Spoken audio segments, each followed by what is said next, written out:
Young hero Nani వరుస విజయాలతో దూసుకుపోతున్నాడు. తాజాగా నేను లోకల్ చిత్రంతో ప్రేక్షకుల ముందుకు వచ్చిన నానికి అఖండ విజయం దక్కింది.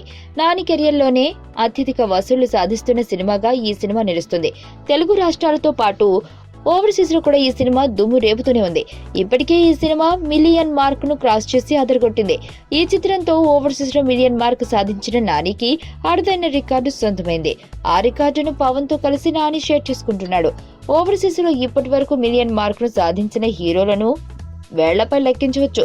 ఇక పవన్ కళ్యాణ్ తమ 3 సినిమాలతో ఓవర్సీస్ లో 3 సార్లు మిలియన్ మార్క్ ను సాధించాడు. ఆ సినిమాలు అత్తారింటికి దారేది, గోపాల గోపాల, సర్దార్ గబ్బర్ సింగ్.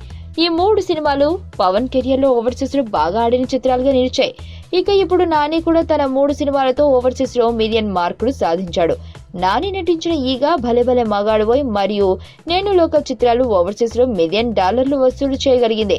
నానికి ఈగ సినిమా నుండి ఓవర్సీస్ లో భారీగా ఫాలోయింగ్ పెరిగింది. ముందు ముందు నాని మరిన్ని సినిమాలు కూడా ఓవర్సీస్ లో మిలియన్ మార్కు సాధించే అవకాశాలున్నాయి. పవన్ రికార్డును కూడా క్రాస్ చేస్తాడేమో చూడాలి. 3 సార్లు $1 మిలియన్ వసూలు చేసి ఓవర్సీస్ లో 3 స్థానాన్ని పవన్, నానిలు షేర్ చేసుకుంటున్నారు. నెంబర్ 1 స్థానంలో మహేష్ బాబు ఉండగా నెంబర్ 2 స్థానంలో ఎన్టీఆర్ ఉన్నాడు.